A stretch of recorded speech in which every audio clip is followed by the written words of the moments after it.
Hey everybody, welcome back. Tonight we want to talk about last minute food plots. Now, it's September 30th, opening day of archery season here in my home state of Michigan's tomorrow, October 1st.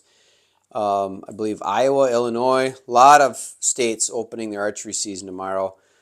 And best of luck to everybody out there hunting. Thank you so much for bringing us along on your hunt this year with our products, our food plot seed and our full spectrum products. But there's still folks, myself included, that want to get food plots in for various reasons. Now, the two food plots that we have to do, one is for a gentleman that's just strictly rifle season, November 15th. So we've got some time. We kind of pushed him back to the end. And then basically it's the same thing. Somebody's got a cabin, they cleaned up their backyard. They want to put a food plot in instead of looking at weeds and crap. So we did some spraying, some tilling.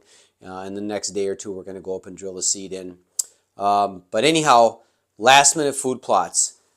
We want to talk about why. There's two reasons that we deal with and we've seen mostly on why folks have to put in a last minute food plot. Number one, somebody very fortunate, they get to buy their first piece of property or a new piece of ground, new piece of dirt that they want to hunt. One of the first things they want to do is get a food plot established, and they're contacting us, hey, this is what I am, this is the part of the country I'm in, or the part of the state that you're familiar with. What do you think we should do? And there we walk them through putting in a last minute food plot. There's a lot of people that are probably going to try to even buy property between now and the end of the year and try to get a food plot put in. This video will definitely help. Another reason why, the main reason we're seeing it all over the Midwest, drought. Okay, man, it's just, I thought last year was bad, folks, but this is starting to remind me of 2012. It was really, really bad. You know, we weren't as heavy into food plot planting and selling seed as we are right now, but man, it was so bad. All the water holes that we dug, they're not drying up completely, but there's not much water in them. The ground water level is very, very low. A lot of powdered, just not good this fall, and I feel bad for everybody. I see so many plots that are burning up right now, and people are trying to figure out what can we do. I mean, we're having this conversation multiple times a day. My food plot's burned up. I didn't get any germination because of no rain. Some people haven't had rain for 2 months. I know. I think in that stretch from, I believe it's like Saginaw, Michigan, they call it the thumb. Saginaw, Michigan to northern Ohio is in a record drought. I think it's the second driest on record. And it's just heartbreaking to see this. They're talking about EHD, and man, it's the number one cause right now of people wanting to put in last minute food plots is this drought. So we're going to walk you through what we did and what we recommend, here in our home state of Michigan, as well as, most of the Midwest right now that's under these dry conditions. So what are we looking at planting? Okay. And again, last minute, we're talking, maybe mid-September all the way through till, early November. There's states states down south you can still plant into November. We're looking at cereal grains. Okay, I'm not looking at brassicas anymore unless you're in the bottom third of the country. Okay, the bottom third of the country, the Gulf Coast states, maybe South Carolina, even North Carolina. You could be looking at our short season southern states brassica. I know we just sent a bunch out recently. But by and large, the top 2/3 of the country, we're looking strictly at cereal grains. Maybe the middle third of the country or the bottom third of the country, you can look at a fast-growing annual clover, light crimson, possibly red. I know our red clover that we planted mid-August is 6 inches tall now. So you do get good growth, but I am not looking at, especially in the northern third of the country, we're not looking at planting white clovers. We're not looking at anything like that, because if you don't get a good enough established root system, you might lose that crop next year. So strictly look at cereal grains, okay? Your rye, oats, wheat. And our fall forage has peas. Our fall forage sandy soil has buckwheat. Buckwheat will get killed with the first frost. Our oats are very cold tolerant. They can last down to about 23 degrees. So we are looking mostly at cereal grains. I really like a combination here in Michigan right now. What we're going to be planting, 2/3 oats, 2/3 cereal rye, like 65%, 1/3 oats, our forage oats, 35%, okay? Some plots, it just depends on what I grab. It could be 50-50. But by and large, it's going to be at least 65% cereal rye. It could be more. But I'm looking at cereal grains, fast growing. I saw this year where we planted some fall forage, 9 days from the time the seed hit the ground, we got a pop-up shower, till the first deer that was eating on that food plot was 9 days. Okay, so these grow extremely fast. I know, like I said, archery season might be starting tomorrow, but you're trying to recover, have something green just in time for late October, early November when the rut rolls around. So we're looking at a lot of cereal grains. All right, how are we planting these? Okay, and I'm gonna sound like I'm beating a dead horse. Bury that seed. In this drought, okay, that moisture in that top part of the soil is absolutely gone. And when you get rain, it might not be there very long, okay? Every single last minute food plot that we planted within, I think we slowed down 2 weeks ago. Like I said, we got 2 more to do. But everything we did, we either drilled it or we did a light tilling, maybe a ½ inch to an inch deep, just to create a fluffy seed bed so I could disc or harrow drag those seeds to get them covered, and then packed it with a lawn roller. Either drilled it or tilled, broadcast, dragged, and packed. The end result was the same, folks. Those seeds were within a ½ inch to an inch deep. We got a pop-up shower here and there, and they were up within a few days. Now, I know a lot of folks don't have that, okay? And I know a lot of folks that want to do the throw and grow. You have to wait for rain. You have to take vacation. Oh my God, rain's coming, I gotta go. But if you bury those seeds can sit there for, gosh, almost a month, maybe 2 months, if they're in the ground protected, okay? You know, I've said this before. We had a podcast, we were talking about this. It makes no difference to the bottom line here financially at Northwoods, how you plant your seed. But to me, I want to see you folks have success. We actually did, on a lot of these food plots, we saved some obscure corner or one little spot where we just threw seed down, you know, just tried to do the throw and grow. We had one actually work. One actually took and produced a food plot, albeit it does not look as good as where we tilled and then ran the drill. It's growing, but there was multiple failures. Nothing's growing. I even spread some rye in my yard. Still there, threw a root and died. A lot of the food plots that we did, somehow we might have spilled some seed or something. Rye threw a root, pea threw a root, and it died. Okay, yes, we got one of these no-till throw and grow spots to work, but there were 6 or 7 others where it didn't work. Okay, that's not good enough odds for me. We also did a spot on a food plot. It was a 1 acre food plot. We tilled, I would say 85% of it. We're just busting up that top thatch layer, sprayed the whole thing. But then I left a 10-foot wide path because my drill is 5 feet wide. And I drilled there, so we sprayed and then drilled. But then it looks the best. It's taller, more lush and more thick. Looks much better. The only difference was we tilled the ground. I can't really explain that. I've talked to a bunch of people. I've got some theories on that. And we're going to get into that this winter. Again, we're going to do a podcast soon, video podcast with one of our partners on no-till. We just got to get that going. But the best looking food plots, these last minute food plots, they have 2 things in common. Heavy cereal grains, the seed was buried. Okay? And that's, if you're going to do a last minute food plot, and there's thousands of you that have to do a last minute food plot, look at heavy cereal grains, rye, some oats, winter wheat. I just like rye and oats because they germinate so fast. Rye, comes up red. Oats, you can tell the difference because it's green. And that oat seems to be the very first thing they hit. Like I said, I saw one here in my backyard 9 days from the time the seed hit the ground to the time the deer were eating on it. 9 days. A lot of time to get your last minute food plot in, but do it correctly. So I'm going to take you and show you a couple of last minute food plots we did, and everything was up, green, and growing within 10 days. All right, here's another last minute food plot we're doing. Today is September 6th, I believe. First time I've ever had to plant a food plot wearing Carhartt jacket. It's cold up here. I think when we started this morning it was like 49, gonna be up high of about 55. But one of the things that's good about that is we don't have the sun beating down, baking the soil. So this was really a last minute food plot. One of our neighbors, and I enjoy working with neighbors. You know, you try to get them on the same management strategy, you know, letting younger bucks walk, taking a fair share of does. But you can see here, it was a fescue grass that's been dying in goldenrod field all the way to the wood line, and it's not been farmed in years. And so I don't even think they did glyphosate. I think they just came in with a lawnmower and they mowed it.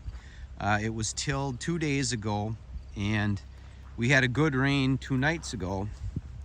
So we still got decent soil moisture. We set the drill, you can see there's good soil moisture here, so this will germinate within 10 days. We used the drill. It would have just taken too long to do it the way I usually do it, you know, with spreading the seed and then dragging, disking, packing and everything. This is one of the reasons why we bought the drill, because we're starting to do some food plots for people. Not a lot, not something I want to get into. We got a lot of partners that do that. But anyhow, this little food plot I think is about probably 3/4 of an acre. We used 90 pounds of seed, mostly rye, oats, and a little bit of wheat, fall forage basically. But this is going to be nice and green. There's no seed sitting on top of the soil. 10-day forecast has 0 rain. There's a possibly, I think today's Sunday, chance of rain maybe Tuesday, but not very good. But this is also, you can see down on the bottom, there's a little bit better moisture. It starts to go up higher. That's why we stopped where we did, because it gets rocky and gravelly. Real thin soil. We're going to use Soil Builder in here next year. Real thin sandy soil. So that's why we just did cereal grains. But the biggest thing is the seeds are buried. There isn't a seed. I can't see any seed sitting on top of the ground. You know, somebody might have said, well, you should have just did glyphosate and broadcast into that and rolled it flat. Okay, well, yeah, we would have been waiting until probably next spring to see that seed germinate. These folks want deer in here for deer season, and we want germination within the next 5 to 10 days. And even without rain in the forecast, it's going to grow. So last minute food plot, heavy rye, a little bit of oats, a little bit of winter wheat, and some peas. Everything got buried. As soon as it pops, we're going to come in here with full spectrum nitrogen and AP, and it's going to be a great food plot for these folks.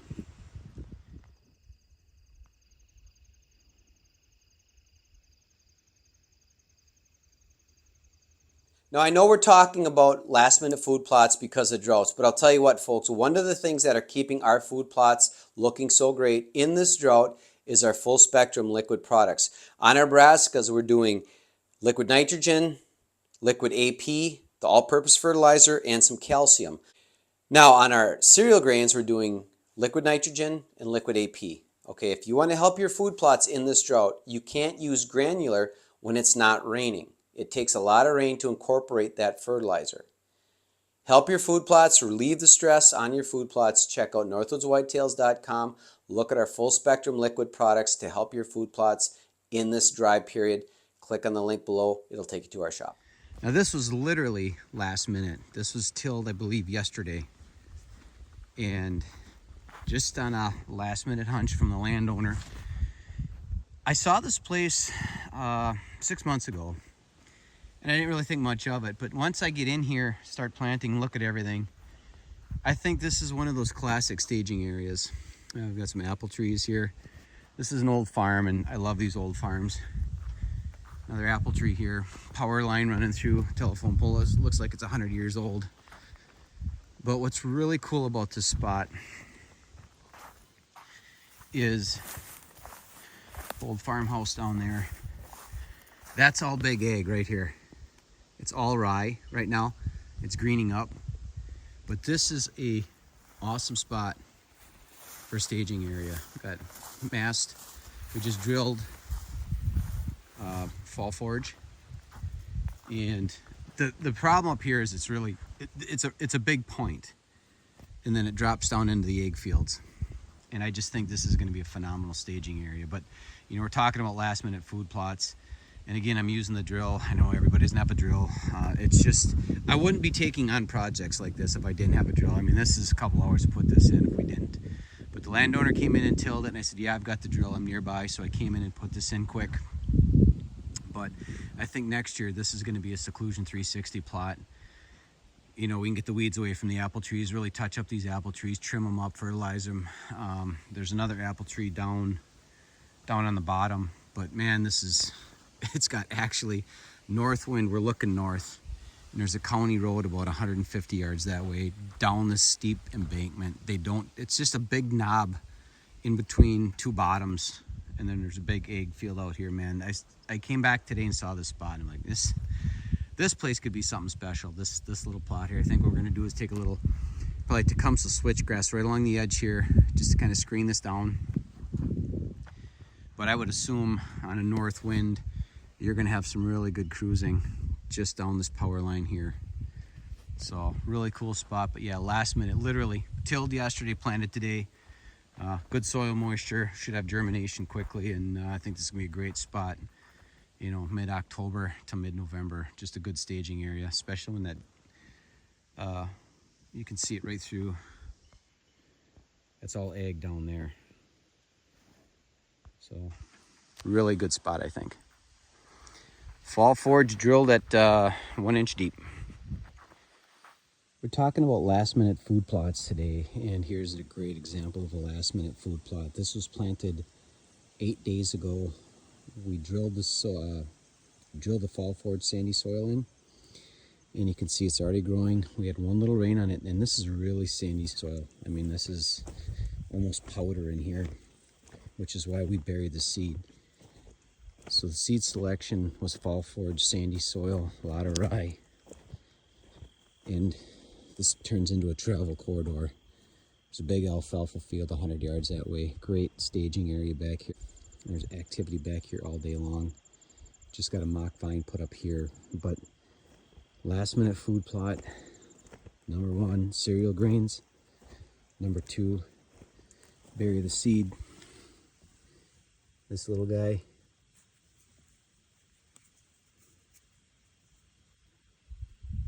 He threw a root, didn't make it. This little guy's trying. But if you came in here with 100 pounds of seed and threw it on top of the ground, how much you think would germinate? I don't know. There's a couple more right there. Just, you know, when you're doing these last minute food plots, 1, make the right seed selection, but 2, plant it correctly. And that usually involves burying the seed. Again, this is really sandy soil. This is just gray sand. And look at how beautiful this food plot is. This is 8 days ago. Today's Monday morning. I planted this Sunday night last week. Bury the seed and make the right seed choices on your last minute food plots. Northwoods Whitetails, we've got everything you need for your last minute food plots.